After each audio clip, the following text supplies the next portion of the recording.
Muy buenas noches, señoras y señores. Muchísimas gracias por estar aquí acompañándonos en un toro más, en un toro por los cuernos. Les advierto una cosa, que voy a dedicar varios capítulos del toro a hablar de la grandiosa historia de nuestra España. De esa historia que no se sabe por qué, pues muchísima gente, bueno, desde hace ya mucho tiempo, está como avergonzada. Hay que pedir perdón. El descubrimiento de América, ¿se acuerdan en la época de Aznar que coincidió con tal? No era descubrimiento de América, era el encuentro de civilizaciones, porque parece que decir descubrimiento de América, Dios nos libre, era como, había que pedir perdón. Perdón, pues no se sabe a qué, seguramente perdón a esa superioridad moral de la izquierda española que tiene una fuerza impresionante. Bueno, pues es lo que les digo, que aquí en este programa se coge el toro por los cuernos, se dicen las cosas como son, y desde luego lo primero que vamos a decir es que estamos enormemente orgullosos de ser españoles y de nuestra historia y de nuestra España. Bueno, pues para eso, hoy vamos a empezar con una gesta increíble, increíble. La primera vez que se da la vuelta al mundo completa, bueno, claro, la vuelta al mundo, la primera, que se llama circunnavegación o algo así, Expedición de Magallanes y de Juan Sebastián del Cano. Esto parece más una novela que una realidad, pero fue realidad. Y nuestro invitado de excepción, José María Blanco Núñez. Muchas gracias. José María Blanco Núñez, que es... todo. Sí, soy de Ferrol. Es de Ferrol, ¿cómo me decías? Académico correspondiente por Ferrol, es. De la Real Academia de la Historia. La Real Academia de la Historia tiene un numerus clausus de académicos de número, que son los importantes. En principio eran iguales todos, y los académicos que estaban fuera de Madrid son correspondientes, es decir, que mantienen su ligazón con la academia por correspondencia. Eso quiere decir correspondiente nada más. Entonces, las plazas militares españolas tienen derecho a un correspondiente. Por ejemplo, Zaragoza tiene 4, La Coruña tiene 3, tal, pero Ferrol, Ceuta, Melilla y Cartagena tienen un correspondiente para que se ocupe de la historia. Yo ya hice un informe para la Academia sobre Ferrol, que me lo pidieron ya hace tiempo, y bueno, y te piden artículos para el boletín de la Academia de la Historia y muchas cosas.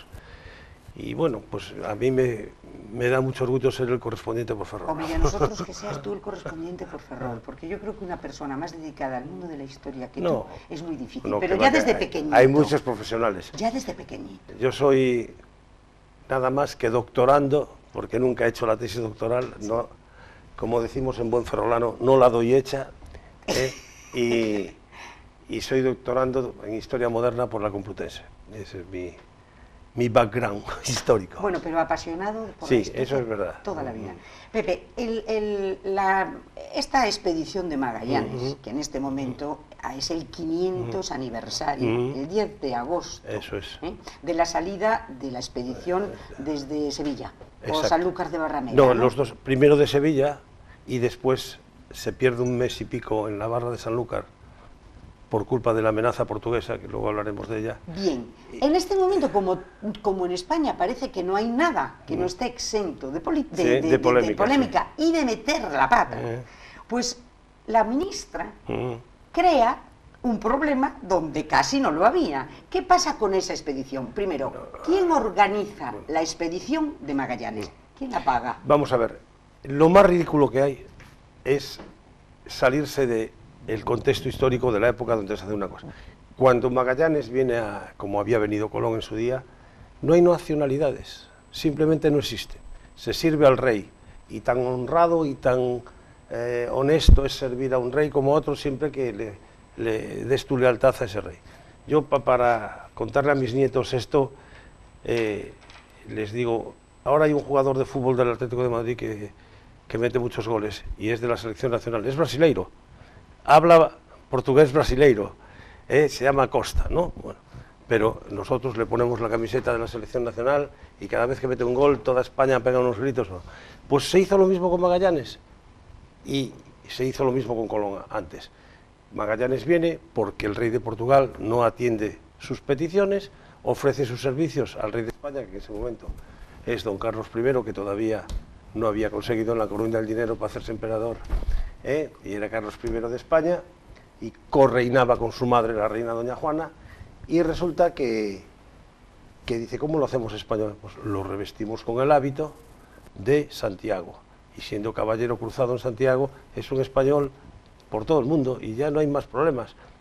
No se planteaba una cosa que no existía. Las nacionalidades, como sabes muy bien, nacen con la Revolución Francesa. Los barcos franceses tienen en la toldilla nación, patria, honor, disciplina. Bueno, pues eso de nación es totalmente revolucionario francés. Y entonces es estúpido, aquí en España se cantaba, de Cataluña vengo de servir al rey, no de servir a la patria ni de servir a la nación, no, era de servir al rey, y todo era el nombre del rey, todo. En los barcos cuando se hacían los honores no se gritaba viva España, se gritaba viva el rey, como se sigue haciendo en Inglaterra, por cierto. Pero es no pensar que estás hablando de 1519 y no de 2019. ¿Y por qué arranca esta polémica? ¿Por qué esta polémica no es porque es facilísimo de contestar. Si fuera por Portugal y por el rey de Portugal, don Manuel, no había viaje del Cano, porque el viaje es un viaje comercial a conseguir una cosa, que son las especias, que era lo que estaba haciendo de oro a Portugal en ese momento. De ahí viene pues, el estilo manuelino, los Jerónimos de Lisboa, la ventana de Tomar, todas estas cosas que los portugueses hoy en día enseñan encantados. Bueno, Portugal había arrancado de Venecia el comercio de las especias. El llegar por la ruta hasta la India y luego empezar el cabotaje desde la India a los estrechos de Malaca y de Malaca a Tidore y Ternate, que son las islas de las especias que están más abajo de Borneo, ¿no? Pues había conseguido una especie de monopolio y entonces las especias eran fundamentales porque no había frío industrial, no estaba la fábrica de hielo de Ferrol todavía hecha, ni nada. Entonces todo se conservaba a base de especias. Y además la señora soléis decir la perdiz con el dedo en la nariz, porque las perdices se colgaban y cuando las patitas estaban podridas y se caía al suelo se guisaban. Y había que llenarlas de pimienta porque olían mal, francamente mal. Claro. Entonces, en Galicia no tenemos ese problema. Como dice Cunqueiro, Galicia es de materia prima y no hay ese problema de las especias. Pero en cuanto subes de Pirineos para arriba, todo es... O sea, la pimienta es como un reflejo, ¿no? Es fundamental. Y costaba un ojo de la cara. Y con la navegación a la India, pues, bueno, luego si llegamos a... Sí, porque nos vamos a enrollar más y no vamos a hablar de todo, pero con lo que trajo solo la victoria de los 5 barcos que salieron, solo llegó la victoria del Cano a Sevilla, con el clavo que traía se financió toda la expedición. ¿Y por qué digo que por que Portugal nunca no hubiera sido posible? Porque don Manuel dijo a dos escuadras, a dos armadas portuguesas que salieron, una antes y otra después que Magallanes salió de la barra de Sanlúcar en septiembre del 19, llevaban la orden de, si aparecía Magallanes por un lado, que no quedase noticia de él. O sea, quemar todos los barcos españoles, matar a todos y que no se sepa que ha existido esta expedición. Esa era la orden del rey de don Manuel. ¿Por qué? Pues porque para que no le hicieran competencia. Hombre, si tú tienes una casa en una buena zona de Ferrol y vienen unos a quitártela, te defiendes como Dios. Pues él no quería perder el comercio de las especias, porque la expedición tiene una misión fundamental. En 1513, Vasco Núñez de Balboa había descubierto la Mar del Sur, que Magallanes va a rebautizar Pacífico, con muy mal arte, porque Pacífico no es. Yo te puedo dar mi palabra de honor que no es Pacífico. Pero cuando el día de San Miguel del año 13, Vasco Núñez de Balboa ve un mar enorme desde una montaña, él había desembarcado en la costa norte de Panamá. Panamá corre leste-oeste, no corre norte-sur. Es decir, él venía de Cuba con rumbo sur y llega a la orilla de Panamá, ve la otra orilla y ve un mar y dice, este es el mar del sur, porque el norte lo he dejado detrás. Bueno, pues en la literatura oficial española hasta la emancipación, hasta los años 1826, nunca se dijo Pacífico, se dijo la Mar del Sur.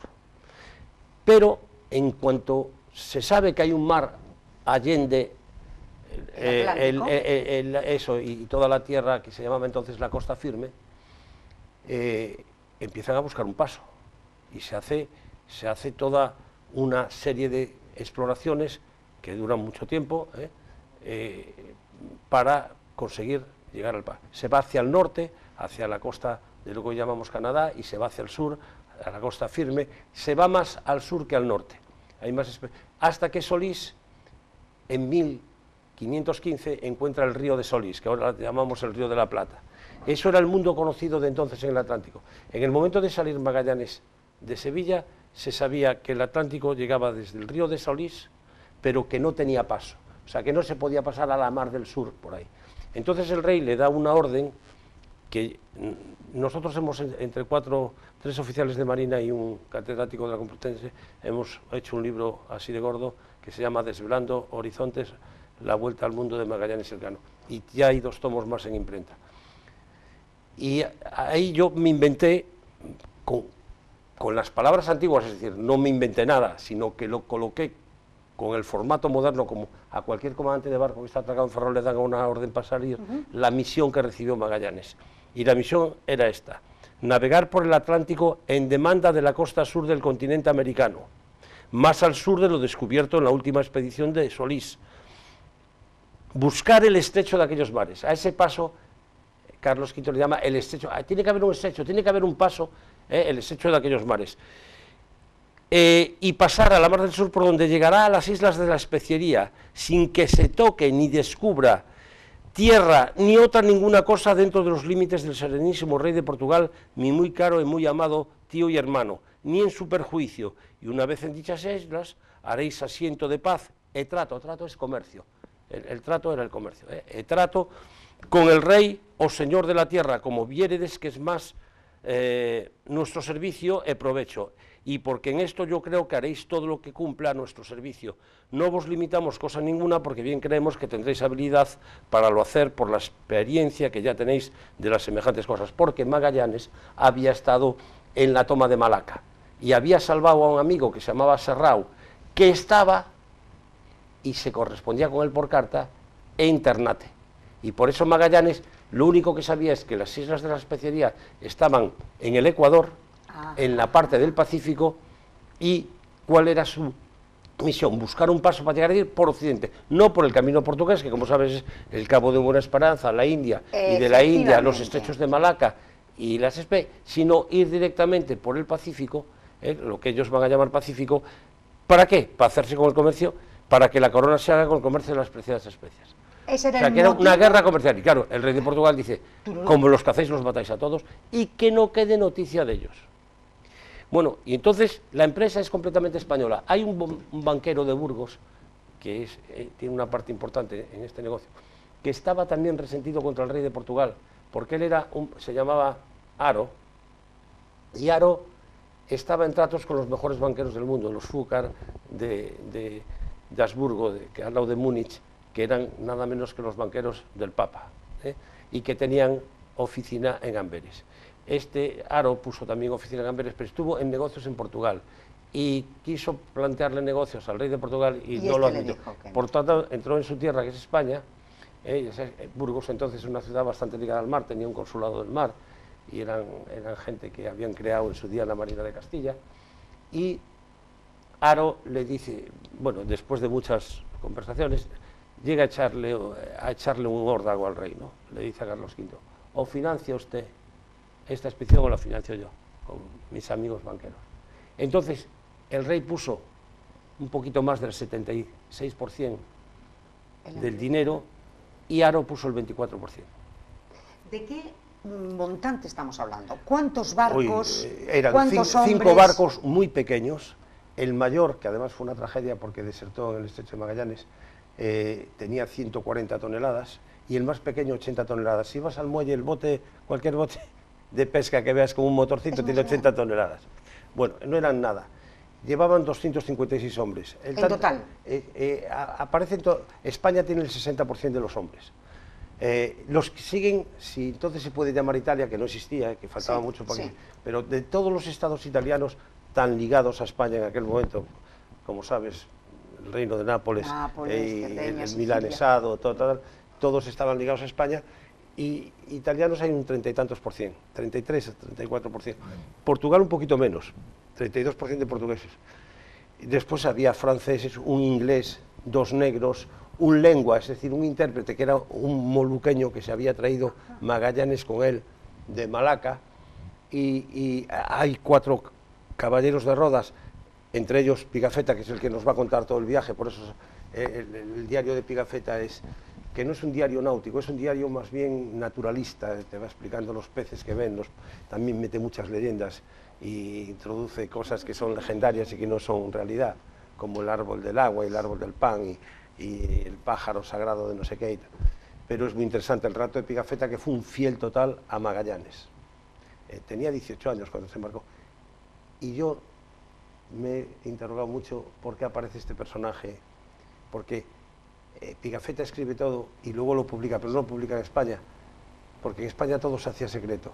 En la casa de contratación de Sevilla había una cosa que se llamaba el padrón real, que aquí, en cambio los ingleses y los alemanes todo lo difundían para animar a la juventud a salir al mar y hacernos la cusia a nosotros y tal.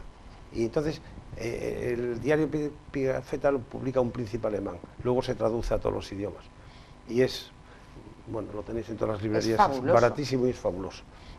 Luego hay un diario, por eso sabemos tanto del viaje, de un piloto que se llamaba Albo, español, que a partir de la recalada en San Agustín de Brasil va contando y va dando las situaciones, por lo tanto se ha podido reconstituir el viaje día a día, sabemos la situación Claro, eso es fantástico. Donde estaba la Armada todos los días. Todos los días.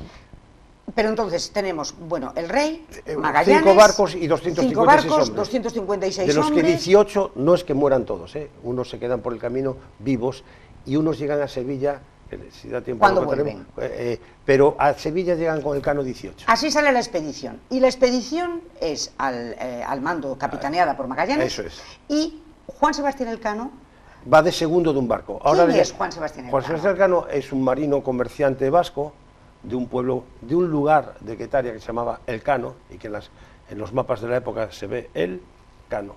Y él era Juan Sebastián del Cano. Si eres José Blanco de Neda, pues lo mismo, o sea, era tu lugar. Y tuvo algunos aspectos que dicen turbios en sus negocios, tal, estaba un poco... Toda esta gente que se embarcaba en unas aventuras de esta categoría, a veces se escapaban de así. Escapaba de algo. Pero yo esa parte no hemos encontrado nada determinante que podamos decir, hizo esto, hizo lo otro. Pero él sirve al rey en él era maestre, campañas, ¿no? Entonces se llamaba maestre al segundo del mando de un... Había el capitán y el maestre. Debajo del maestre, lógicamente, estaban los contramaestres, sí, ¿no? Y luego había todo tipo de personal para el barco. O sea, el segundo de a bordo. Era el segundo de a bordo, de uno de los barcos, no del que llegó luego a Sevilla, porque Magallanes a lo largo del viaje y luego él mismo se vieron obligados. Además había cierta democracia, o sea, que cuando se muere Magallanes se vota a un tal Carballo portugués, al cual los destituyen a los 8 días porque no valía para mandar. Bueno, pero lo votan. Claro. Pero el problema arranca de raíz, porque para mi gusto el rey de España comete un fallo enorme, que el mando tiene que ser único. El mando en la mar y el mando en tierra, el mando tiene que ser único. No pueden mandar 2 personas. Como la persona que mandaba en la política de la recién descubierta, bueno, recién ya llevaban 9 y 19, 28 años, ¿no?, de descubrimiento. Y además las cosas iban a una velocidad, porque cada expedición traía nuevas noticias, nuevos descubrimientos, nuevos descubrimientos de plata o de oro o de lo que fuese. Y a todo ese tráfico se le llamaba rescatar. Usted rescatará. Rescatar era dar cuentas de vidrio por ejemplo, cuando llegan a Río de Janeiro, que es el único puerto de los 3 años que va a ser un buen puerto, que no existía Río de Janeiro, pero la bahía de Guanabara, por una carta de la baraja, a Pigafetta le dieron 6 gallinas, ¿comprendes? Y es muy curioso todo el relato de la estancia en Guanabara. Pero el problema arranca de que nombran conjunta persona de Magallanes a un español que se llamaba Juan de Cartagena, que era sobrino del Todopoderoso. Si seguisteis la serie aquella en televisión de la Reina Católica, era el arzobispo Fonseca, que no era de los Fonsecas gallegos, era el obispo de Queca y luego fue arzobispo de Burgos. Y Fonseca fue el que diseñó la política indiana, de las nuevas y recién descubiertas Indias occidentales. Total que mete a y este empieza a conspirar con Magallanes desde el very beginning, desde el primer momento. ¿Y por qué? Pues porque Magallanes era un tío, debía tener unas dotes de mando excepcionales y no cumplía lo que le ordenó su rey. Claro. Es decir, que él tenía obligación, según las órdenes que tenía recibidas de la corona, de informar en qué puntos de la derrota iba a cambiar de rumbo, a dónde se iba a dirigir, en una palabra, tener informados a sus mandos, a sus 5 comandantes, de todo lo que iba haciendo, pero él no informó de nada. Y él, con muy buen criterio, desde un punto de vista puramente marinero, siguió hasta el Golfo de Guinea, casi un poquito arriba, la ruta portuguesa típica de bajar a... ¿Por qué? Porque se la sabía de memoria y sabía que de allí cogía los alisios y tiraba para Cabo San Agustín en Brasil, y después ya podía... Porque en aquellos tiempos la costa conocida de Brasil tenía 2 cabos fundamentales, Cabo San Roque y Cabo San Agustín. Si tú ibas al norte de Cabo San Roque, ya el viento no te daba papá, porque estamos hablando de una época que todo es el viento, el motor es el viento. Entonces, si no le haces caso al viento, no llegas a donde quieres ir.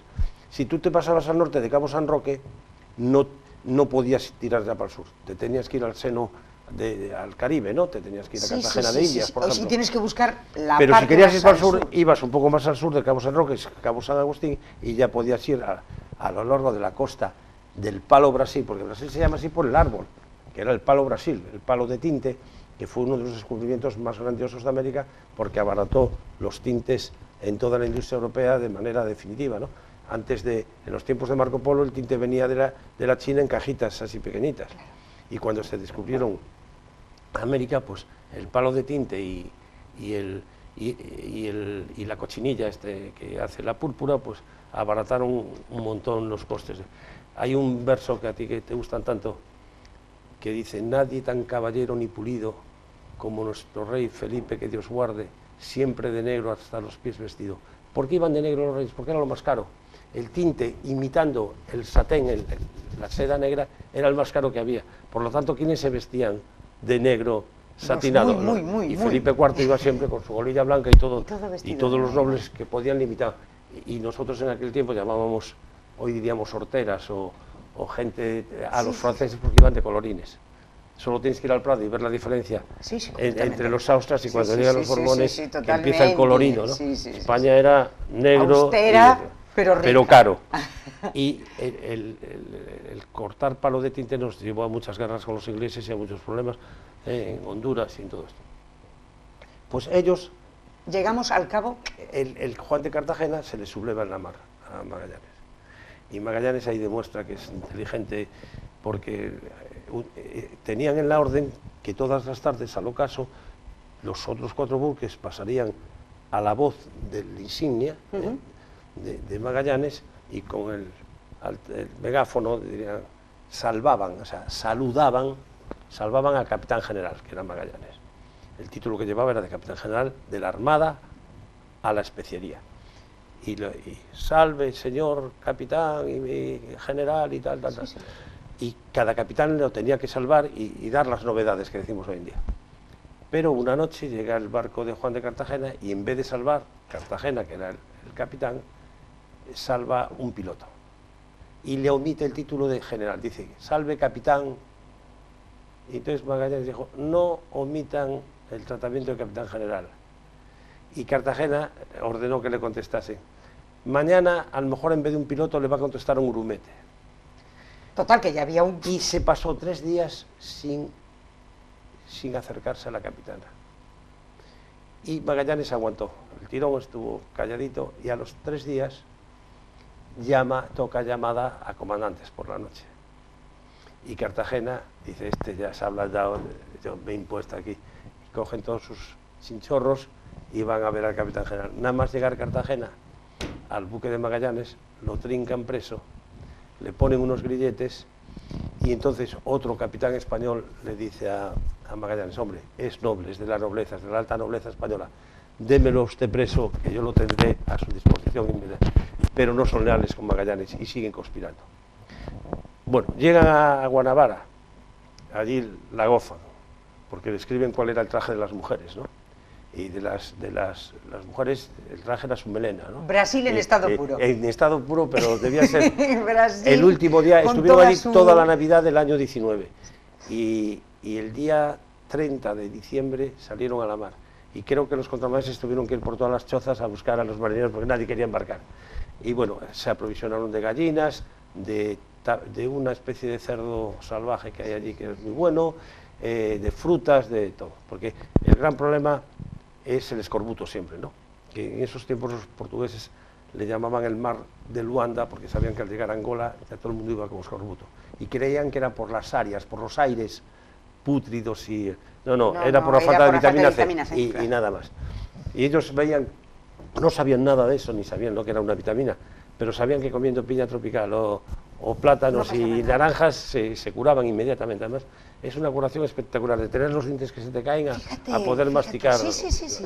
Total, continúan ao longo de costa brasileira, que un geógrafo de aquel tiempo español, Enciso, la describe, dice, es una costa que no hay nada más que palo Brasil, y esto no tiene aprovechamiento ninguno, fíjate el emporio que es Brasil. Bueno.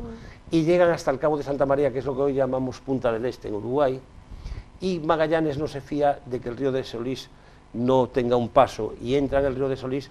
A Solís se lo comieron los aborígenes, se lo comieron con patatas, y además cuenta con mucha gracia Pigafetta, que no se crean que esto es una costumbre brutal, porque solo se comen a sus enemigos, y además los descuartizan, y cada 15 días o cada semana, no sé, comen una parte del enemigo para tal... O sea, que tiene su rito. Sí, no era eso de... Es tontería, no se comen todos a uno. No, hacían una especie de mojama y se iban poquito a poco comiendo. Bueno, y a Solís se lo habían literalmente... Ya sabes que la bandera argentina tiene el sol por Solís, ¿no? Porque era su... Total. Y él se mete, Magallanes se mete en el río de la Solís, Plata. ven que el agua es dulce, que es dulce, sigue dulce, y entonces esto no es mar. Y deciden salir. Pero la bocana del río de la Plata son 200 millas, o sea que eso no es una broma lo que hicieron allí. Y entonces tiene que invernar, porque en aquellos tiempos, claro, esos barcos de 100 y pico de toneladas no podían aguantar en la mar un invierno, y menos en un mar desconocido. ¿Cuánto tiempo llevaban ya de expedición? Habían salido en septiembre de Sanlúcar y estamos en febrero, marzo, y va a empezar ¿cómo es la cuestión?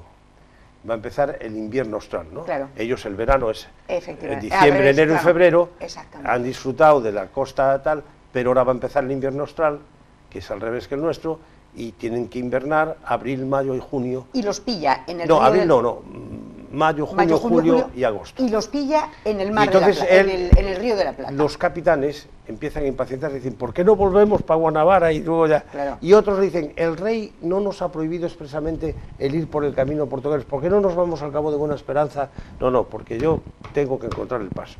Y ahí toma una decisión Magallanes tremenda, que es decir, estoy dispuesto a llegar hasta los 75 grados de latitud sur, que es una barbaridad, ¿no? Es la Antártida, ¿no? Estoy dispuesto hasta encontrar el paso. ¿Por qué estaba tan convencido de que iba a encontrar el paso? Perdóname un segundo, un inciso. ¿Ese territorio que dices tú, 75 grados hacia abajo, está inexplorado en este momento? No, es la Antártida, es donde va ahora, por ejemplo, nuestro barco, el Hespérides. No, pero digo que en ese momento, en el momento, nadie había llegado hasta allí. O sea, lo conocido era hasta el Mar de la Plata. Nada más que hasta el río de Solís. Hasta el río de la Plata, hasta aquí. Todo lo demás... Era desconocido. Tierra desconocida o mar desconocido. Y entonces él se mete él no le hace caso a sus capitanes y se mete en una bahía que encuentra buena, completamente desangelada, llena de pingüinos. A la Patagonia. Que tienen muy mal sabor y no son comestibles, dice y lobos marinos que también tratan de comer lobo marino, ahí a punta pala. Yo cuando fui en el Cano por ahí los vi a punta pala. Y manda hacer unos barracones en tierra para guardar la pólvora, para que no se le humedezca, para guardar los cañones, para que no se oxiden, para guardar la comida y para tal. Y van a estar allí 3 meses de invernada, ¿no?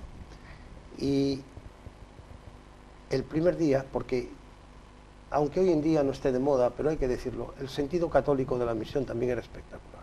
O sea, Magallanes llevaba la cruz a todas partes, plantaba una cruz a donde llegaba y ordenaba decir misa a sus capellanes y dar la confesión general y la comunión general a todo el mundo, y llegan el día, como ahora, el domingo de Pascua, llegan a esta bahía que van un nombre muy ferrolano, Bahía de San Julián, Puerto de San Julián, que aún sigue siendo un puertecito, lo podéis ver en Google Maps, imágenes, y es un puertecito muy modesto. Hoy en día tiene una reproducción de la Victoria del Cano muy mala, allí atracada, y tal. Y entonces él empieza a hacer sus exposiciones para aguantar el invierno allí, que la gente no se aburra, que pesquen, la merluza austral y el pejerrey, que cacen, que tal. Se encuentran con los patagones, y aquello es que Patagón decimos nosotros en nuestro libro que seguramente no es, como nos decían en el colegio, por las pies grandes, ni mucho menos. Era por una novela que estaba de supermoda, que se había editado en Salamanca en 1515, me parece, o 14, y que habla de un personaje que se llama Patagón. Una novela no, una obra trágica, una especie de libro de caballerías. Y parece ser que de ahí arranca el nombre de Patagón. Bueno, ellos intentan trincar a los patagones, pero no les sobreviven y se llevan dos que se mueren en alta mar. Pero ya Pigafetta, como buen naturalista, al final de su libro ya te pone un diccionario pequeñito de Patagón al castellano y de castellano al Patagón para saber cómo esta gente se entendía. Bueno, en San Julián todo va muy mal, porque ese día de la misa, la primera misa que se va a celebrar en esa nueva zona explorada y tal, Magallanes invita a todos a la misa y a comer después con él en tierra, en una especie de barraca que han hecho para comer allí todos. Y no le acude ningún capitán, más que uno que era pariente suyo, Mesquita, Álvaro Mesquita, que era portugués, pero que esto, vuelvo a repetir, que lo de ser portugués español no tenía importancia ninguna. Hubo portugueses partidarios de Magallanes, portugueses anti-Magallanes y medio pensionistas, ¿no? Y además eran, vuelvo a repetir, un 30% de la expedición. Total, que Magallanes ve la situación y él era como una ría, como la ría de Ferrol, mucho más chica, muy alargada, y él dejó su barco, que era el más importante, fondeado en la boca de la ría, digamos, lo más cerca a la boca de la ría. Y los otros los fue fondeando más de tal manera que para salir a la mar había que pasar por su...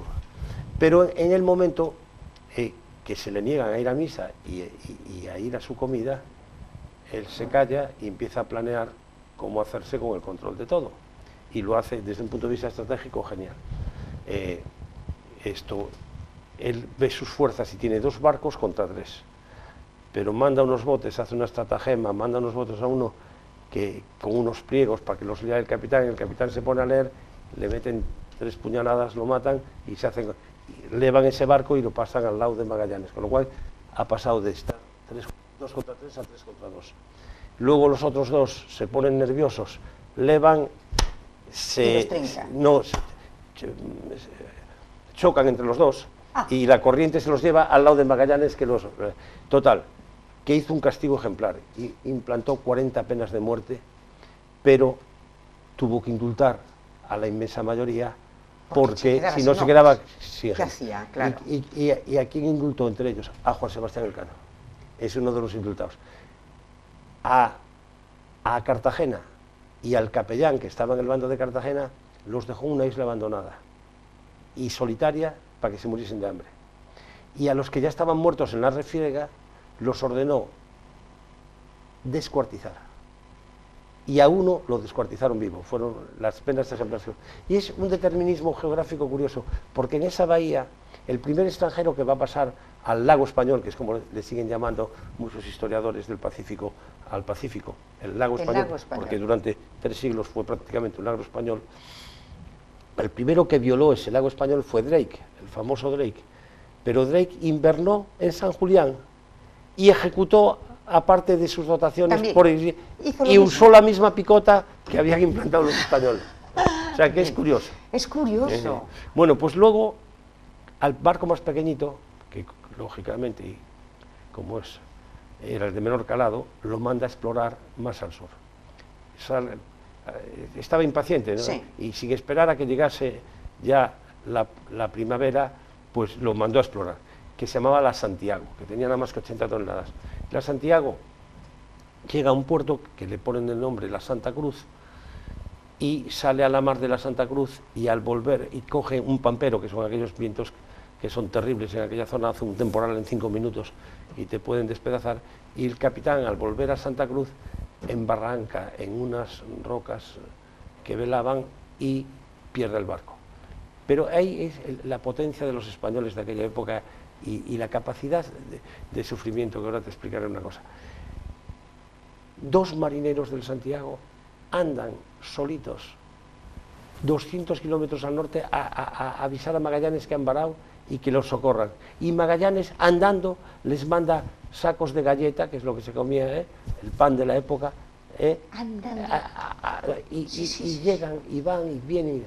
Total, que Magallanes manda a levar y se va a recuperar todo lo que puede de la Santiago. Y entonces ya es como el cuento de yo tenía 6 patitos, uno pues igual, ya le quedan 4. Se ha perdido la Pero Santiago. él va ya con toda su flota. Uno de los 4 barcos que le quedan, el más grande, es el San Antonio, que en el argot portugués de la época se llamaba un navío dos abastecimientos, porque era un poco el patiño que mandé yo, ¿no? Era el barco que llevaba comida para todos y que llevaba sal, que era el oro blanco, que era lo más importante, porque tú ya puedes pescar, que como no tengas para salar, y allí no hay sol para... Pues que se te pudre todo, imposible. Total, que ¿por qué Magallanes está convencido del paso? Yo creo, aunque dicen que había visto el mapa de Belén, que es un bohemio que ese mapa se conserva hoy en día en Turín, y que había visto que había... hay una cosa que en matemáticas se llama la correlación. Si tú miras África es una punta para abajo, si tú miras la India es una punta para abajo, casi todas las penínsulas terminan en una punta para abajo, Gibraltar es una punta para abajo. Pues él dijo, esto tiene que terminar en una punta, y por ahí se puede pasar. Por eso estoy dispuesto a llegar hasta los 75 grados de latitud sur. Pero esto, un buen día, bueno, ya recuperaron lo de la Santiago, salen de Santa Cruz y descubren un cabo que le llaman de las 100.000 vírgenes, que era una festividad entonces muy famosa, que se celebra mucho, muy relacionada con lo de Santa Lucía, eso que ves en Suecia, las niñas con las velitas y todo esto. Bueno, todo es la misma tradición católica. Y entran y empiezan a descubrir mar, y pasan de una bahía a otra bahía y dicen, caray, esto parece que aquí es el paso. Y entonces divide sus 4 barcos en 2 grupos de 2, unos se van por un lado, otro por otro, y por fin vuelven unos a cañonazo, y pisando todo lo que tenían, lo hemos encontrado el paso. Esto daría para una hora de conferencia porque tuvo mucho cacaruca lo que hicieron en el estrecho, pero ya por fin encuentran el paso. Pero del grupo que no iba con él, la San Antonio, que era la más grande, la que lleva la comida, deserta. Adiós. Curiosamente, al mando de un portugués también, o sea que no tiene nada que ver. Y este portugués, que estaba, diríamos, nacionalizado español, y el nombre, porque el problema de la época es que un portugués pasa. La lengua castellana y la lengua portuguesa en aquella época estaban muy unidas, y no lo digo yo, lo dice Menéndez Pidal en un libro muy famoso que se llama La lengua de Colón. Tú podías pasar por España hablando portugués y tú podías ir luego, a partir precisamente de la independencia de Portugal, es cuando se empieza a exagerar el acento y a fechar, como dicen ellos, para que no ser comprendidos los españoles, ¿no? Eso es posterior. Pero en aquellos tiempos era muy fácil y no había carnet de identidad, no había fotografía. Llegaban a Sevilla y decían, me quiero embarcar, y embarcaban. Claro. Cuando una cosa se hace muchas veces es por lo que se prohíbe, ¿no? Hay cantidad de cédulas reales prohibiendo el embarque de portugueses en los barcos españoles que van para América, señal de que iban. Es la señal evidente. Claro, de que efectivamente, iban si no fuera nada. ¿Qué decían? Que eran gallegos. Llegaban a Sevilla, ¿este dónde es? Yo de... Como decía aquel marinero, de Xerez de la Fronteira. Y pumba, y embarcaban. Bueno, pues ya le quedan 3 barcos. Y encara ese mar que dice Pigafetta. Pero ha desertado el de los víveres. El de los víveres, el que era más vital de los 4. ¿Y entonces? Y ese barco además ¿Y a dónde se va ese barco? Se va a Sevilla. Y ¿Se llega, vuelve? Y descubre las Malvinas, y descubre la isla de la Asunción, y sigue para arriba, y el muy canalla del capitán al llegar a Sevilla dice, Magallanes es un traidor al rey, está haciendo todo al revés, no sé qué, no sé qué. Y a la pobre mujer de Magallanes, que estaba con un niñito recién nacido en Sevilla, le quitan la pensión alimenticia que tenía. Sinvergüenza. Y el rey le paga unas carabelas para que vaya a explorar la costa de Canadá. Y ¿encima? se va a Canadá, sí. Claro, cuando llega el Cano. Bueno, claro, no lo saben. Y meten en la cárcel a los que llevaban presos, que eran los leales a Magallanes. Bueno. ¿Comprendes? Total, que cuando llega Magallanes, después de 3 años, se descubre el pastel y ya cambian las cosas. Pero eso lo que son las comunicaciones. Y entonces entran en ese mar tan grandísimo, como decía que los 3. Entran los 3 y sin víveres. Y no saben que es el problema grande de Magallanes, es que tiene la misma idea del mundo que tenía Colón. Es decir, la idea ptolomeica de los estadios que tenía de radio, que no era esa, que era muchísimo más grande. Y gracias, como se ha demostrado ahora matemáticamente, a que encontró 2 fenómenos del Niño seguidos, pudo llegar a descubrir las Filipinas. ¿Por qué lo del Niño? El Niño es lo que regula toda la meteorología mundial. Y es cuando las aguas que van sobre el Ecuador en el Pacífico suben 1 grado por encima de la temperatura media del mar, ¿comprendes? De la que tiene habitualmente. En ese momento se invierte la corriente y los vientos, y es cuando llueve en los desiertos de Atacama, de Perú y del norte de Chile, y salen flores. Y por eso hay toda... ¿Y por qué se llama del Niño? Porque los pescadores peruanos, cuando llegan los españoles, un día sabían que ese fenómeno de venir el viento, al contrario que siempre, y de empezar a llover, que no llueve nunca. En Lima te llevan a ver el sol, siempre está cubierto pero nunca llueve. Tú cuando vas a Lima de turista, te dicen, ¿quiere ver el sol? Y te suben a 600 metros de altura, como en el Teide, en Tenerife. Pero nunca llueve. Pero cuando llueve es que es el Niño. Y entonces, y eso ellos ya eso pasaba cuando Nochebuena. Y por eso era por el Niño Jesús, por lo que se llama el fenómeno del Niño. Y no, Magallanes no sabía nada de eso en absoluto. Tuvo una corriente favorable, que es la corriente que ahora llamamos de Humboldt, que se la sabían los españoles desde que llegaron al Pacífico de toda la vida, que les llevaba en popa, y llegaron a pagarse las ratas de los barcos a 1 ducado de oro cada rata. Porque se comieron el cuero, eso que leíamos de niños, claro, es verdad, el cuero lo tiraban al mar, todos los palos de los barcos iban forrados de cuero para que la jarcia de labor no comiese la madera, y entonces se forraban de cuero. Ese cuero lo tiraron al agua, lo tenían 4 o 5 días en el agua de mar remojando, lo sacaban a bordo, lo metían en agua dulce y lo cocían durante horas y horas y horas, y eso se lo comían. Llegaron completamente... Es increíble la hazaña. ¿Pero cómo pudieron llegar así? Pues yo a un médico de marina, también muy aficionado a la historia, muy amigo mío, le pregunté, oye, Manolo, ¿cómo se mide en medicina la capacidad de sufrimiento? Y dice, no, Pepe, estás equivocado, no se mide. Lo que se mide es el umbral del dolor. Es decir, tú ahora estás en tu casa, una aspirina, un no sé qué, pomada para tal. Por ejemplo, ahora el José Sebastián Elcano, cuando yo era, ahora no, hace 50 años, cuando yo era guardia marina, llegábamos al trópico, nos daban pastillas de sal para no sudar mucho y para contener los líquidos y que no nos deshidratásemos. Tenías una micosis, te daban una pomada para los pies. Tenías no sé qué, te daban... Hay rayos X a bordo, hay quirófano, se puede operar una apendicitis, una cosa urgente. Pero en esa época, el umbral, entonces te amputaban, y lo hicieron con placer esto en el siglo XVIII, una pierna en vivo y no te daban nada, si acaso una copita de ron. Y se podía resistir. Y se resistía. Y ahora no, ahora te mueres, ahora te da un infarto, porque sí, ya está. Ahora no se te tuerce un pie y ya no sigues jugando al fútbol. Claro. Panizo jugó la final en Brasil con una pierna rota, ahora no, porque ahora ya en resonancia magnética... Somos muy debiluchos, pero aquellos hombres eran titanes. Aquellos hombres aguantaron y llegaron, curiosamente... ¿Y no pescaban? A bordo se puede pescar, ¿no? Tú sabes que la pesca... Eso lo contamos en el libro con mucho detalle, porque me encargué yo de contarlo. La pesca solo existe en la plataforma continental, salvo algunas especies como los atunes que hacen migraciones y te los puedes encontrar, pero es muy difícil. La plataforma continental llega hasta los 200 metros de profundidad, luego ya son las cotas abisales que baja hasta las... O sea que no hay pesca tampoco. ¿Y de qué te sirve pescar si no tienes sal? Comes 3 días, pero los 4 días... Tienes razón, es que no tienes sal, claro. Yo tuve que apresar en Canarias un pesquero con todo el pescado podrido, porque era para hacer harina de pescado. Para harina de pescado no hay frío industrial, vale todo. Y me metí, que me quemé porque me metía algodones con colonia por dentro de las narices, porque no se te clava el olor en la nuca. Fíjate, entonces claro, al no tener sal, y allí tampoco, para el momento, y no había sol, podían pescas. Hacer como en Alicante, que ves los pesqueritos de Alicante siempre con los peces curándose al sol, pero allí no había sol. Claro. La abundancia de marisco que hay en la Patagonia y en los canales. Nosotros en el Cano tirábamos las papeleras del barco con una soga al fondo del mar.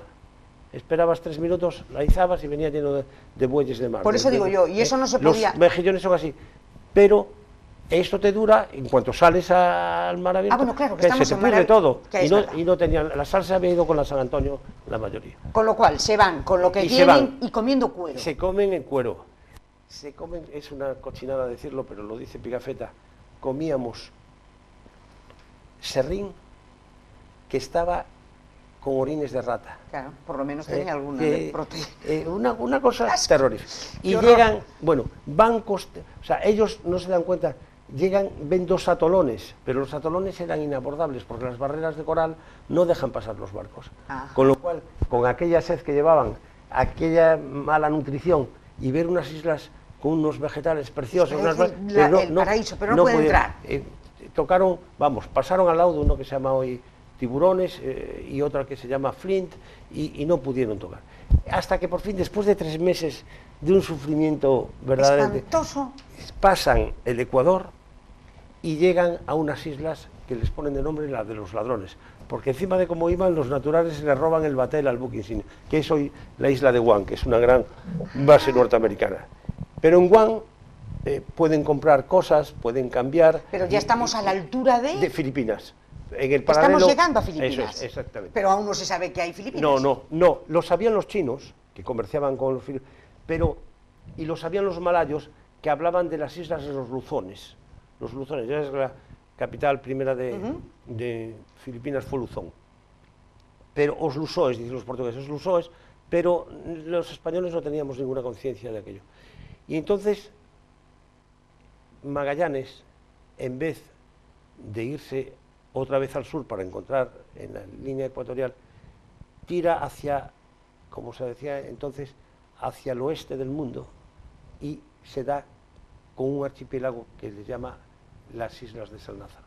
Y aquí los historiadores empiezan a pelear por qué se quedó tanto tiempo y por qué muere en Filipinas, que es el único fallo estratégico que cometió en el viaje. Pues porque él llevaba en la orden de operaciones también el hacer trato con todos los reyes que se fuese encontrando, y los hace. Y empieza a ver, y entonces a alguno le dice, aquí en Filipinas hay mucho oro. Y él tenía una concesión real que podía, si descubría más de 6 islas, se podía quedar con una. Con lo cual... Y dijo, voy a escoger la mejor para mí. Voy a quedar aquí, vamos es una hipótesis, ¿eh? Bueno. Aquí no hay nada... Pero no es descabellada. descabellada. Y luego se dio cuenta de la proximidad al Zipango y al Catay, es decir, a Japón y a la China, que era la obsesión de Colón. Era lo que estaba en la mente de aquellos tiempos, el comerciar con la China. La obsesión de los europeos de la época, desde Marco Polo, era el comercio de la China y el poner un pie en la China, ¿no? Y entonces, las islas que le puso de San Lázaro, porque llegó el día de San Lázaro, y otros dicen, no, es que como estaban todos, murió, es como si resucitasen. En cuanto empezaron a comer frutas y empezaron a comer cerdos que les regalaban los reyezuelos de las islas que iban tocando, pues empezaron es que a ellos les pareció el paraíso aquello, porque además hizo es el también paraíso. la gran misa de acción de gracias, clavó su cruz en Filipinas, pero un reyezuelo le salió rebelde. Y él, ayudado por otro, que le prestó 1000 hombres, pero iban 1000 hombres de lanza y 10 o 12 arcabuceros y tal. Y hay un refrán español que define muy bien esto, que dice, llegaron los sarracenos y nos mataron a palos, que Dios ayuda a los malos cuando son más que los buenos. Claro, atacaron 1000 a 20.000 y los forraron. Y a Magallanes y a un hijo natural que llevaba en la expedición, que era hijo suyo natural, también lo mataron. Y entonces los otros 3 barcos que le quedaban se escaparon de allí. ¿Y qué hacemos? Pues uno de los barcos estaba ya inservible, hacía agua por todas las costuras y vamos a bajar al sur a encontrar en la ecuatorial, ya además había lenguas, es decir, intérpretes que les empezaron a hablar de Ternate y Tidore, que era el objetivo a alcanzar, y queman uno de las naves porque ya está inservible y quedan 2. ¿2 y cuántos hombres? Y pues debían quedar alrededor de 150, 160 hombres. Bien. Porque murieron muchos en las navegaciones. Y otros se quedarían también. Y del Escorbuto y otros con dijeron, Magallanes. yo me quedo tranquilamente allí. Y entonces bajan y por fin llegan a Ternate y Tidore 2 barcos. La Trinidad y la Victoria. A Carballo, que es el que han nombrado general, lo destituyen y nombran a Quesada capitán general de los 2 barcos que quedan. Pero llegan y la palabra técnica es abarrotan los barcos, porque en un sollado tú pones barrotes para trincar la carga, ¿no? Para estivar bien la carga. Y luego el nombre pasa a tierra, se llaman tiendas de abarrote. Aquí al lado hay una abajo, Sí. Una tienda de abarrote, porque venían todo abarrotado, ¿no? Sí. Y entonces ellos abarrotan de clavo, de canela de pimienta, pero sobre todo lo que más compraron es clavo de olor, que se llamaba entonces, clavo de olor. Pero ven que la Trinidad está perdidita. El día que deciden que van a salir, porque el rey les había dicho cómo, a dónde tenían que ir, pero no cómo volver. Eso lo dejaron al albur. No, ustedes ya volverán. Ustedes van, cargan. O por el mismo camino que van, o ver. O por donde ustedes Entonces toman una decisión magnífica, que es la Trinidad irá por la Mar del Sur a intentar llegar a Panamá con rumbo al este, ¿no? Es decir, lo que luego, 50 años más tarde, un fraile que se llamaba Urdaneta inventó o descubrió o hizo lo que se llama el tornaviaje, ¿sí? Porque sabíamos ir, pero no sabíamos volver. Lo importante es volver. O sea, ¿cuál es la gran hazaña de Colón? Volver de América. Seguramente es muy posible, fue alguien antes que él. ¿Por qué no? ¿Por qué cualquier barco con el alisio en popa y tal se tal y llegó a...? Pero si no lo volver. cuentas... Claro. Es como si no no hubieras sirve para nada. estado. A mí qué más me da que digan los noruegos que estuvieron. ¿Se habla noruego en Canadá? ¿Van con cascos con cuernos? Como los por lo vikingos? tanto, ¿cómo sabes que estuvieron? ¿Aquí qué se habla? ¿Castellano? Pues porque estuvieron... ¿Y cómo podían volver? ¿Cómo sabían volver? Bueno, ellos intuyeron también por correlación, igual que lo de la punta que te dije antes, sí. Dice, si en el Atlántico se vuelve así, o sea, se va por el sur y se vuelve por el norte, por algo será. Y hasta que Urdaneta lo encontró. La Trinidad salió 3 meses más tarde de Juan Sebastián.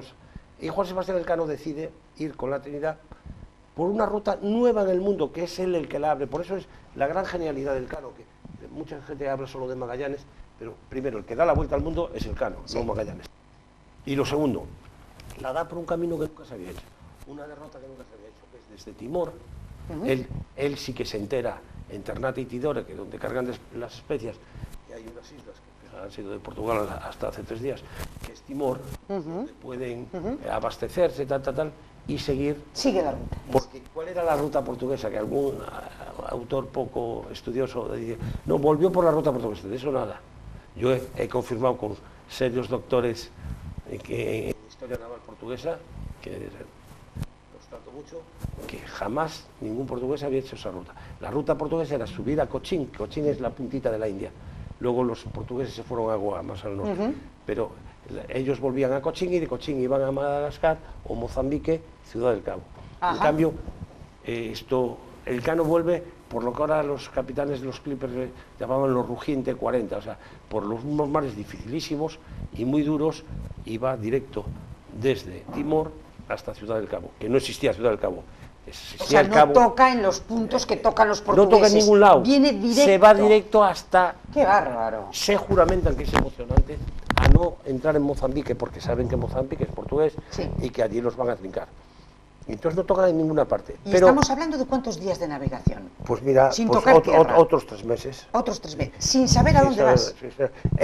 Una vez que eran en el Cabo de las Agullas, que se llamaba, y en el Cabo de las Tormentas, que luego se llamó Cabo de Buena Esperanza, los portugueses, porque claro, el rey de Portugal dijo, si le llamo Cabo de las Tormentas no quieres nada. Vamos a ponerle el de Buena Esperanza, a ver si animamos a alguno. Claro, evidentemente, que dice que no, o sea, Cabo de las Tormentas, joder, no, que nadie va. Y me perdonas un inciso, es lo que dice María Victoria Fernández España, siempre cuando habla de nuestra Costa de la Muerte, que dice, ¿por qué no recuperamos el nombre que le daban los romanos, que era la Costa Verde? Porque a la Costa de la Muerte, pues siempre echa para atrás a la gente. Pero la Costa de la Muerte es mucho más moderno, eso viene de que unos desaprensivos campesinos gallegos ponían carros de bueyes con luces imitando las de los barcos para que los clippers y los barcos ricos se acercasen más a tierra. Voy seguro, mira, allá hay otro barco, yo voy muy alejado y me meto. Y con la misma, me quedo era una piratería terrestre. Sí, muy típica. Sí. Bueno, pues llegamos, va hacia ruta nueva. Y al llegar al Cabo de Buena Esperanza se encuentra un fenómeno que por supuesto sigue existiendo y es muy conocido, que son los remolinos del Cabo, que es que el mar hace unos remolinos, al chocar las aguas heladas que vienen de la Antártida con las aguas cálidas que vienen del trópico, se forman ahí unos remolinos que son los que dan lugar a la famosa leyenda del holandés errante, ¿no? Ese holandés que se pierde y no aparece, y que aparece intermitentemente y tal. Bueno, pues el pobre piloto observaba, Albo observaba a la altura del sol, a los 4 días estaba en el mismo sitio. ¿Pero cómo puede ser esto? Es que bueno, consiguen superar todo eso y se ponen a navegar ya hacia el norte una vez remontado con muchísima dificultad. Cogemos la costa africana hacia y dice, arriba. vamos a ir al Senegal, entramos en la costa que no, sin ser vistos, cogemos frutas, tal, pero dan con una costa de manglares. El manglar es un árbol que nace con las raíces en el fondo del mar y es impenetrable, es de un tupido y no pueden hacer nada, no pueden ni coger agua ni nada de nada. Es que no tuvieron ninguna buena Entonces suerte. ya no les queda más remedio Sí. a la victoria que entrar en Cabo Verde, en una isla en la isla de Santiago de Cabo Verde. Que es portugués. Que es portuguesa, pero dicen, bueno, pero tienen una disculpa, dicen, mira, aquí decimos que venimos perdidos de América. Venimos perdidos, que nos ha llevado el viento mal, tal, y los portugueses en principio tragan, los españoles que vienen, pues habrán perdido. Muy bien. Y empiezan a comprar como posesos arroz, porque ellos aguantaron desde Timor gracias al arroz, no comieron otra. Ahí, la ventaja sobre el Pacífico fue que tenían un cargamento de arroz, que se conserva hoy arroz cocido con el poquito de sal que tenían, y eso es lo que fueron. Pero llegan allí, se ponen a comprar provisiones a toda velocidad, a rellenar de agua, y va un tonto de un marinero del Cano, en tierra, y uno de los comerciantes portugueses le dice, ¿cómo nos van a pagar esta mercancía? Y dice, con clavo. Con clavo. ¿Cómo con clavo? Se van corriendo al gobernador de Santiago y le dicen, estos tienen clavo, estos vienen de la India. Claro. Y entonces le llega la noticia a Magallanes, pica a Juan y con Sebastián los Elcano. 18 hombres que le quedaban a bordo, se va, se fue con más, se fue con 22 o 23, pero se le mueren por el camino de Lisboa, porque subir a Lisboa había que hacer lo que se llamaba la volta de mina. Los portugueses descubrieron las minas de San Jorge de Mina, en lo que hoy llamamos Ghana, en el Golfo de Guinea, y se dieron cuenta, tú con el viento bajas muy bien a lo largo de la costa africana, pero ¿cómo subes? Para subir hay que poner un rumbo al oeste hasta que llegas al mar de los Sargazos, luego ya tienes unas pequeñas ventolinas que te van acercando al Ecuador, subes hasta el paralelo de las Azores, ahí ya coges los generales del oeste y vas para allá y sigues a Lisboa o a Cabo San Vicente, o a Ferrol, a donde quieras. Lo que nunca puede ser así. Lo que no puede ser es por la costa. Tienes que darte un vueltón, Sí, que ellos sí, llaman a sí. vuelta. O sea que Magallanes, desde que hace eso, hasta llegar a Sevilla son otros 2 meses, o un mes Cano. y medio. El Cano, el Cano. Otro mes y medio. Y se le mueren 4 hombres por el camino, claro. Dios mío, entonces ya De quedamos todo. con, estamos en 18. Pero llega, y un barco. Y llega O a dos. la barra de San Lucas. Uno, la victoria. Uno, la victoria. La Trinidad Se ha quedado abajo. La Trinidad estuvo a punto de conseguir el tornaviaje en el Pacífico, a pesar de que estaba en un estado deplorable. Y estuvo a 3 o 4 días de encontrar una corriente, que hoy es muy conocida, que se llama la corriente del Curosivo, que es la que te ayuda a ir hacia las costas de California, ¿no? Sí, sí, y sí. los vientos en popa. Pero se quedó a 3 o 4 días de agarrar esa corriente. Si la agarra, llega. Y entonces lo cazaron los portugueses, los mandaron detenidos, se murieron muchos en cautiverio, pero 3 o 4, entre ellos el capitán, llegaron a Lisboa. Como ya habían pasado 6 años de la llegada del Cano, las relaciones entre las coronas eran mejores, y entonces se consigue recuperar, pero inmediatamente, como hizo el Cano también, fueron a Valladolid a testificar de todo lo que había pasado. O sea, el Cano llega. Todo se hacía ¿Pero hacia reglamentariamente. dónde llega? ¿A La Coruña? No, que va, el Cano llega a Sanlúcar de Barrameda. Llega a Sanlúcar. Al mismo sitio donde habían salido, y remonta el Guadalquivir, salen completamente depauperados y se van inmediatamente. Pues digo yo que el sentido católico es Y muy llega importante. con la victoria Magallanes a se Sevilla. despidió de la iglesia de Santa Ana de Triana, que no sé si la conoces, pero es preciosa, y allí se despidió de la imagen de Santa Bárbara. Y Magallanes lo primero que hace es irse a la catedral y a Santa María de la Antigua a postrarse delante de ella, porque... Pero lo que a mí me emociona más del Cano pues, es que se vuelve a embarcar. Y en la famosa expedición de Loísa que salió de La Coruña, Carlos V... Bueno, pero él llega, perdóname un segundo, él llega a España, Sí, llega sí. a Sevilla, Y se va a Valladolid da a declarar. gracias a la Sí, Virgen sí. y con la misma se va a Valladolid a decirle al rey, señor, No, no, aquí está lo que yo he hecho. Y a declarar en un proceso abierto porque ha ido que haya quien ha matado a Magallanes, que ya... No me digas. hombre, claro, no. O sea que encima tiene su tela de verano. Era muy serio, es como después, en la época virreinal, se implantaron los juicios de la residencia, Sí, sí. ¿no? Pues igual, tú vienes y ante el juez ¿Qué es lo que ha Leguizamón de Valladolid, un tío vasco establecido en Valladolid, que tiene un palacio precioso en Valladolid, que ahora es el museo de no sé qué, tuvo que declarar todo el que venía. Y después, cuando llegaron los de la Trinidad, que llegaron 4, Quesada y los suyos, tuvo que tuvieron que declarar también. O sea, aquí no se pasaba por alto No, no, absolutamente no. nada. Y un juicio con su... Y él declara, en el momento en que él declara, ¿cuánto tiempo ha pasado desde que salen de Sanlúcar? 3 años. 3 años. Y... Llega, declara, y el rey, en principio, que se queda pendiente No, de el todo, rey ordena ordena darle al banquero el clavo que llegó en la victoria, y con eso se resarcen, con la venta de ese clavo, se resarcen todos los gastos, y aún dio ganancias. Con lo cual esa expedición... Lo tenemos el dato de los maravedís. Fue muy rentable. Sí. Fue rentable para los capitalistas, para los que lo hicieron. Bueno, muy rentable para los pobres que llegaron, tienes toda la razón, que llegaron 18. Mira, y una vez ya 3 años, dices que... Llegan 18, pero no sobreviven 18, porque luego los de Azores también llegaron más tarde, los que se quedaron detenidos en Azores, el tonto que dijo, es que tenemos clavo, pues sí. Bueno, se quedaron detenidos en Azores, no sé si eran 10 o 12, no me acuerdo el número exacto, y los de la Trinidad se murieron en prisiones de la India, y algunos llegaron a Lisboa. Y Pero él era consciente que había descubierto las Filipinas, pero claro, el Pacífico, todo. O sea, y hay una cosa importantísima, que es el cambio de fecha. ¿Tú viste la Vuelta al Mundo en 80 días? Sí. ¿Te acuerdas que al final ganan la apuesta? Porque por un tiempo. eso es el primer hombre o los primeros hombres en la humanidad que descubren ese fenómeno es Elcano. Al llegar a Cabo Verde, ¿Ve que le le falta hoy un es día? 20, no, es 21. ¿Cómo que es 21? ¿Qué es 21? Es que le falta un claro, día. Claro. Son los primeros, porque si vas navegando siempre al oeste, pierdes un día. Y él es consciente de que Claro. el estrecho, por supuesto, de momento no se llama Magallanes, sigue llamándose... No, es consciente de todo. Y el Pacífico ya es Pacífico, se le nombra... ¿Cuándo se nombra no, el el Mar del Pacífico Sur? es a partir de que Pigafetta Publica edita y empieza toda Europa a leer. la maravilla que ha sido esto. Porque el estrecho de Magallanes, hasta llamarse definitivamente de Magallanes, tuvo 5 o 6 nombres. El primero que le puso Magallanes fue el estrecho de...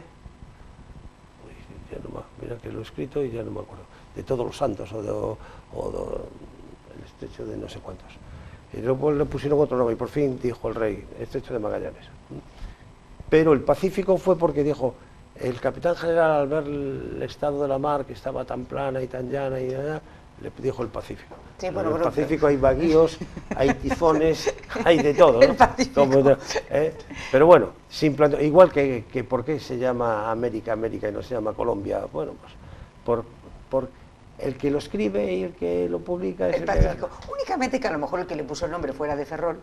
También. Y bueno, entonces, ¿sabes? acuérdate que se llamaba Copacabana. No, pero hay, en la costa de Perú hay Cuidado. un puerto que se llama Ferrol, ¿eh? ¿Eh? En la costa de Perú, en la bajada de Pizarro, que va hasta llegar a la capital del imperio Inca, hay una ensenada, se llama Ensenada de Ferrol.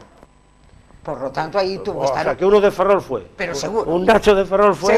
Seguro. Y yo te digo que lo del Pacífico tiene que ver con Ferrol, porque yo te digo que aquí acuérdate de Villa Venecia. Sí. Las Venecias. Las Venecias, y de muchas me encantaba cosas pasar más, los puentecitos de las Venecias. Venecias, Cuando iba al fútbol con mi Copacabana. padre, me escapaba para pasar 3 o 4 veces los puentecitos aquellos. Pero una vez que ya sabemos que es Magallanes, vuelve a embarcarse el Elcano. Elcano, Carlos V pretendió hacer de La Coruña el puerto de las especias, lo que se llama en Francia l'Orient, el puerto del Oriente.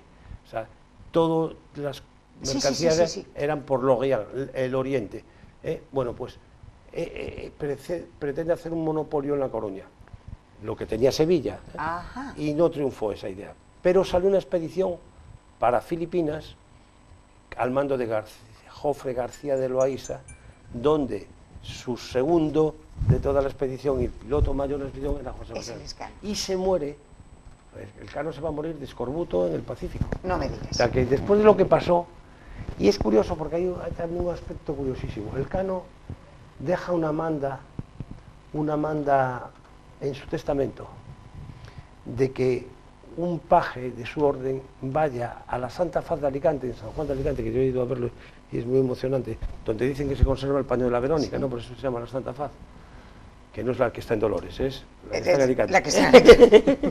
Bueno, pues va a la Santa Faz con no sé cuántos ducados de oro, pero nunca se llegó a cumplir ese testamento de Elcano. Nunca llegó el oro. Bueno, y eso sí que interviene un ferrolano. Un ferrolano estaba no era Ferrol, era gaditano, pero estuvo toda la familia siempre en Ferrol. Estaba de capitán general en Cartagena en los años 40 y tantos, 43, 44. Pues voy a decir el nombre, Sí, don sí, Francisco Bastarrechi y 10 de Bastarrechi. Bulnes.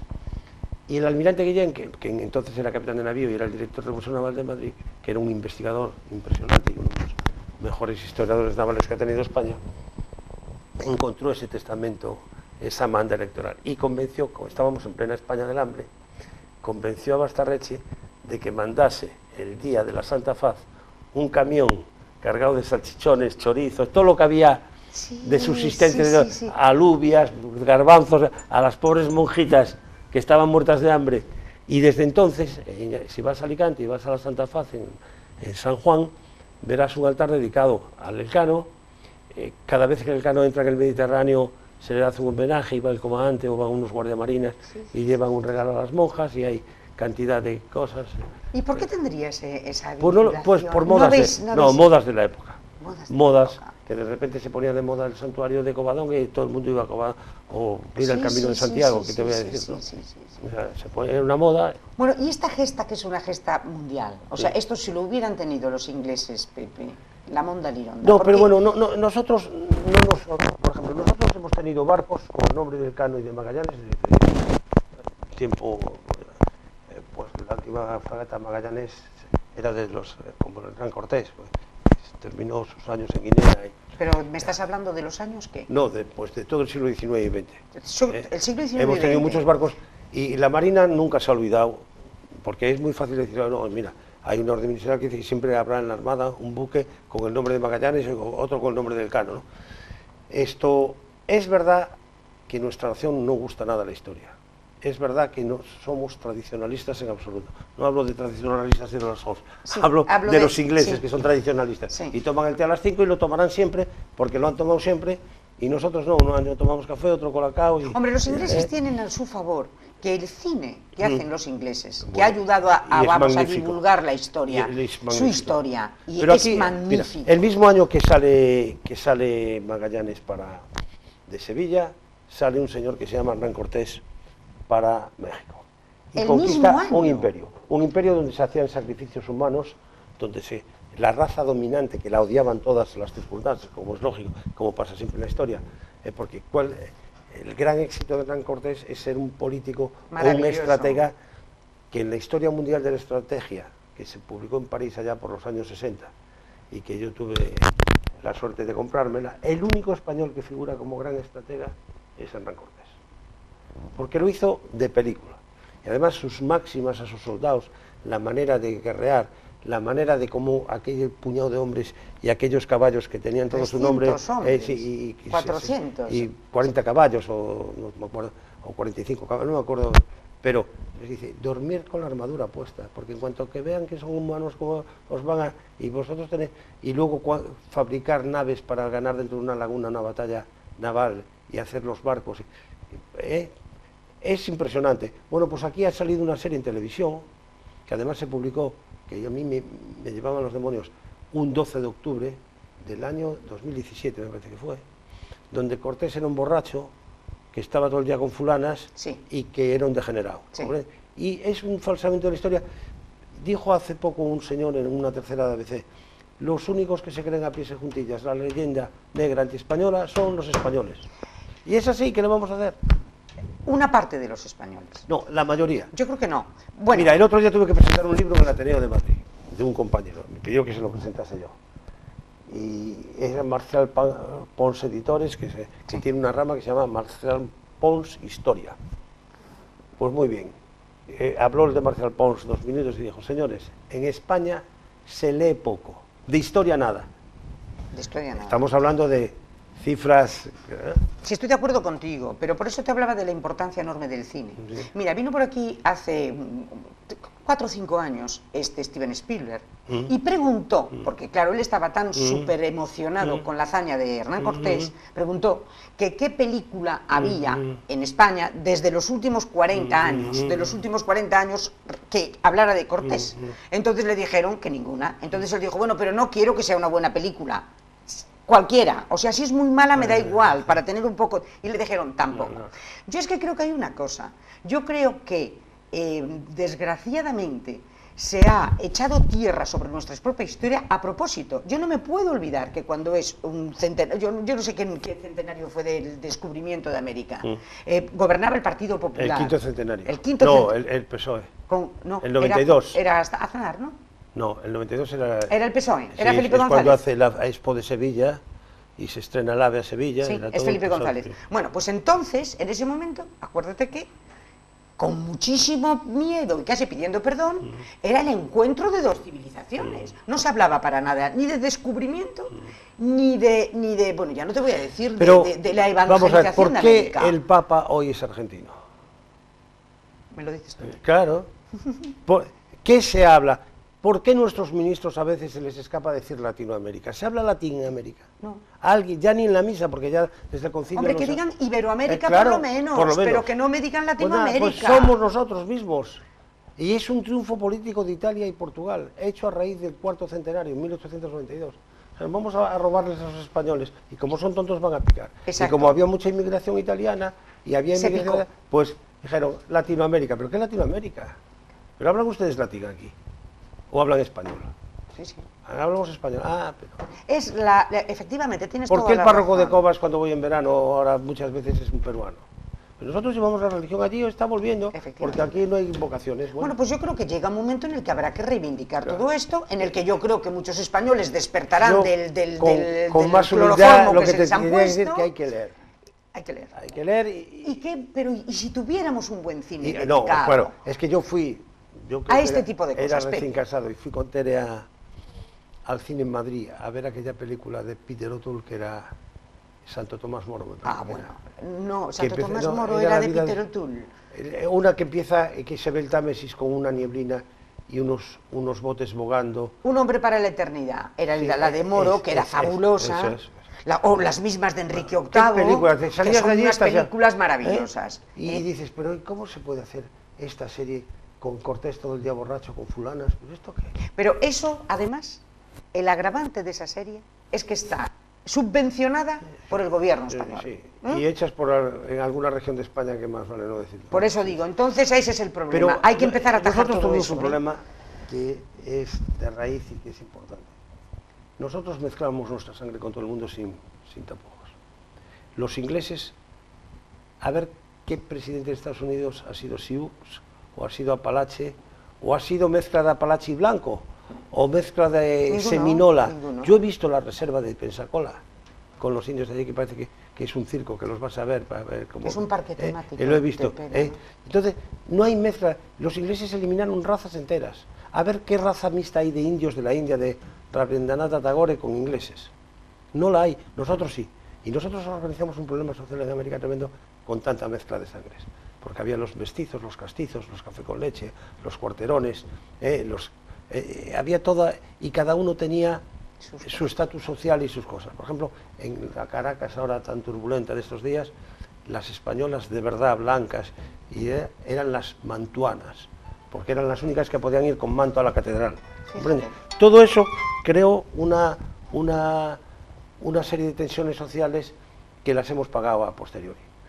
Curiosamente, cuando llega la emancipación americana, los regimientos más leales a los de España son los de indios. ¿Quiénes son los más antiespañoles? Los propios. Los mestizos. Ah, y España. Lo que se llamaban entonces los criollos, los nacidos allí de padres españoles. ¿Por qué? No lo sé, pero es así. Es así.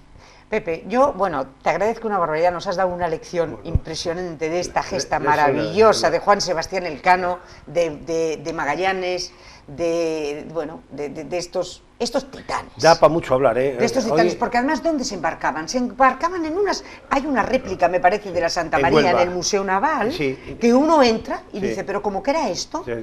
No, y en Huelva tienes una reproducción de las carabelas de Colón, y aquí ha venido una victoria, pero con motor, claro. Ha venido una victoria que hace unos meses. Este verano estuvo atracada en el Náutico. Y parece imposible. Y eso, además eso desafiaba vientos, desafiaba monstruos, desafiaba una idea además, porque cuando va Colón desafía una idea de que es el abismo el que tienes debajo de tus pies, ¿no? Horrible. Fue una gesta fantástica. Ríete tú de la conquista del espacio, ¿eh? No tiene nada que ver. O sea, los 3 meses desde el Estrecho de Magallanes hasta Guam y los casi 3 meses desde Timor hasta Cabo Verde es increíble. Increíble.